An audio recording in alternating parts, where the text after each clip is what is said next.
मैं एक child actor था। मैंने बहुत एड्स किए थे, फिर मैंने 3 फिल्म्स भी की थी। एंड उसके बाद ऑफ कोर्स यू नो जैसे पहले कहते थे कि अगर एक्टर बनना है तो यू नो छुपा के रखो, क्योंकि वो जितनी बार देखेंगे वो फ्रेशनेस नहीं रहेगी एंड ऑल दैट। हाँ, ये बहुत बोलते हैं कि ओवर एक्सपोज मत करो हाँ, अपने ये आप बचपन को। ये पहले आई थिंक पहले ये बहुत बोला जाता था। अमरीश पुरी सर ने मेरे मॉम डैड को ये कहा था, and we didn't act after the 3rd film I did called रिश्ते।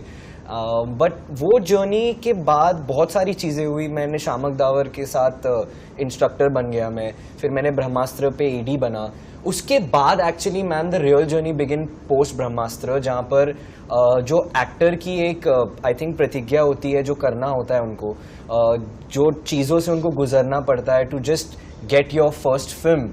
आई थिंक वो 3-4 साल उसी में लग गए, कोविड आ गया, तो वो जर्नी थोड़ी ऊपर नीचे रही थी। बट जब आज ऐसी इतनी बड़ी फिल्म मिलती है, a news channel like you interviews us, I think it's all worth it ma'am. हमको बहुत अच्छा लगता है, हम बहुत एनर्जेटिक है, और हमको ये सब आई थिंक एक ख्वाब है जो हम जी रहे हैं।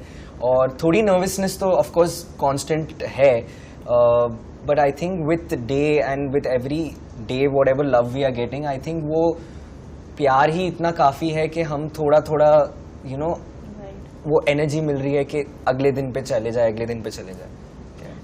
जब छोटी थी तो मैं और मेरी बहन सुरानिका कोयमलिया के सेट पे जाते थे, और उन्होंने फिल्म सिटी में एक छोटा सा कसौली बनाया था जो टाउन था कोयमलिया का, और हमें ऐसे लगता था कि हम कभी घर ही ना जाएं, इधर ही बैठे रहते हैं, यही हमारा घर है। और उस दुनिया में हम भी बस जाते थे। मतलब अगर रोहित बहुत ज़्यादा बॉर्नवीटा पीता था तो हम भी पीने लगे। तो वहीं से ही मेरी जो फिल्मों में दिलचस्पी है वहीं से शुरू हुई। फिर जाके हमने स्कूल में थिएटर किया, और फिर हमारी एक बहुत ही अच्छी टीचर थी Miss Amla Rai, and because of her dedication all of us became, I think all of us in that class became very, very dedicated to acting. And from there college happened, और college के बाद थोड़ी insecurity आ गई उसके मेरे मन में कि क्या मैं एक्टर बन सकती हूँ, क्या मुझे एक्टिंग आती भी है, मतलब स्कूल में थिएटर कर लिया, that doesn't mean I can be an actor. So actually I had applied to different universities in the UK for marketing.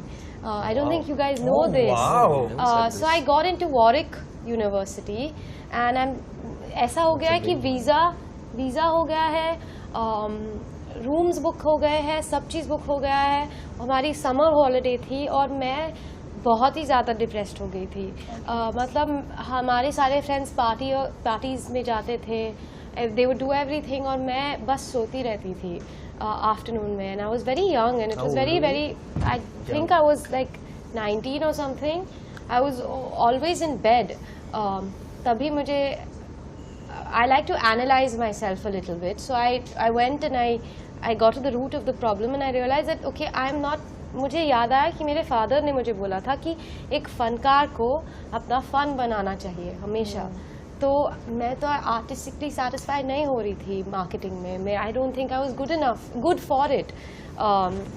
तब से ही मैंने एक फ़ोटो शूट किया एक्चुअली देखने के लिए कि क्या है कुछ मुझ में. मैंने अपने फादर को दिखाया, मैं अपने ताऊजी को दिखाया, उन्होंने बोला हाँ है, सब में कुछ ना कुछ होता है, पर उसको आपको पॉलिश करना है. तो तब से ही मैंने back to back acting classes की है, डांस क्लासेस की है. मैं जब छोटी थी तो हमने भरतनाट्यम सीखा था, पर अब सिर्फ भरतनाट्यम से काम नहीं चल सकता. आपको और भी तरह के डांस सीखने पड़ेंगे, वो किया है.